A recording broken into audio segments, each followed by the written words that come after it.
wannabes out of hundreds of contestants. So sad. But at least one former contestant on The Apprentice is standing by the Donald. Omarosa Manigault joins me now from Jacksonville, Florida. All right, Omarosa, I want to play one more soundbite from Randall Pinkett, who is the former Apprentice contestant and former winner of The Apprentice, who organized this press conference. Take a listen to Randall. As alums of The Apprentice, we have had the opportunity to work with Donald in a variety of capacities, including as an employee of the Trump Organization. It is the totality of these experiences, realized by only a few and a handful of Americans, that gives us our unique perspective and leads us to the conclusion that Donald is not worthy of the highest office of the land. Omarosa, given all that Donald Trump has said about Mexican immigrants, about Muslims, the insults to women, given all that he said and all the people he's offended over the course of this campaign, not to mention demanding to see the President of the United States birth certificate, being in birther, why is Randall Pinkett not exactly right? You know, I know these guys. Some of them are really good friends. And like any family, you're going to have people who have differences. In my own family, I have Hillary supporters, I have Bernie Sanders supporters. And this is the same case with the Apprentice family. Clearly, these 6 supporters of Hillary Rodham Clinton have different opinions about whether or not Donald Trump should be the Republican nominee, and they're entitled to that. This is the beauty of democracy, that you get to all come to the table with their own differing views.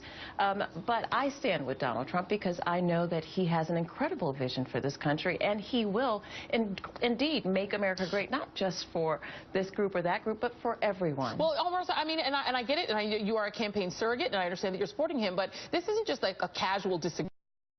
Look at Donald Trump's unfavorable ratings. They're not that much better than Ted Cruz, but he has a 67% unfavorable rating in the country. This isn't just a few people who mildly disagree. There are people who are using the term fascism. That was used by Kwame Jackson in his press conference. This is not just a casual disagreement.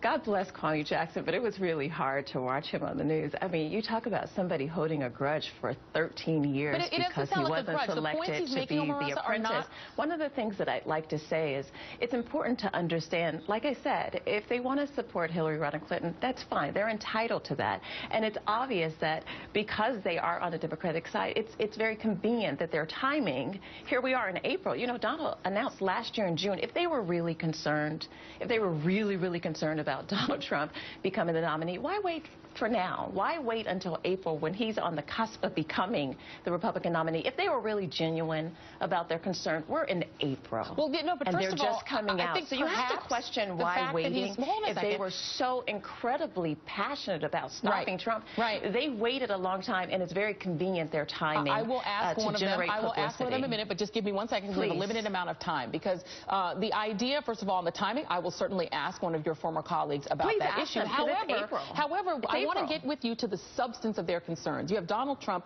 not exactly eschewing an endorsement from white supremacists, from David Duke, who was a former Klan leader. You have attacks on immigrants, attacks on Mexican Americans. I need you to address the substance of that as a woman of color. And by the way, you used to work in the Clinton administration, so I don't think that the Clinton piece matters. There's no question I worked in the White House, and I have an understanding of politics. And one of the things that I know about politics, no, you're throwing a lot, so I need to answer one of your questions. About that? You just threw a whole lot of stuff. So let me just at least answer one of the 5 questions that you just asked me. And the first question you asked is about the substance of some of the things that he said. Donald Trump is starting a revolution.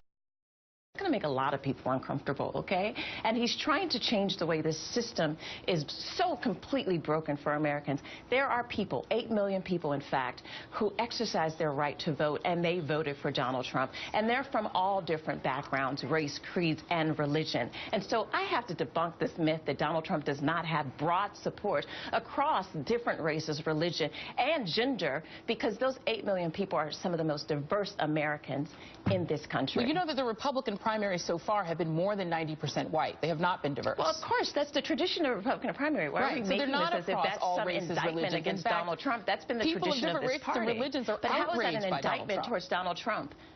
You're saying he made the Republican Party. He's running to be president. You're making an indictment towards Donald Trump because of the history of the Republican people Party. of color, Muslims, etc. No, he's made this. I'm just saying that people's reaction to his statements about Mexicans being But rapists. when you throw them all together, you create this kind of this false hysteria that Donald Trump has in some way insulted these apprentices. They are out to support Hillary Rodham Clinton, and that's fine if they want to support Hillary.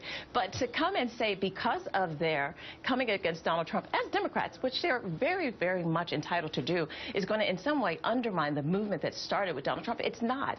I'm sorry that they have sour grapes, that they feel bad because they weren't selected and they don't have a relationship with Donald Trump. But I do have a personal relationship with Donald Trump, and I know him. I know his heart. And I find that these accusations that they're tossing at him are unfounded, and they come from a place of just really wanting publicity because their timing in April to stop the Trump train is a little too late. All right. Well, I'm going to leave it there. Omarosa Manigault in Jacksonville, Florida. Thank you for the spirited debate. Appreciate it. Thank you.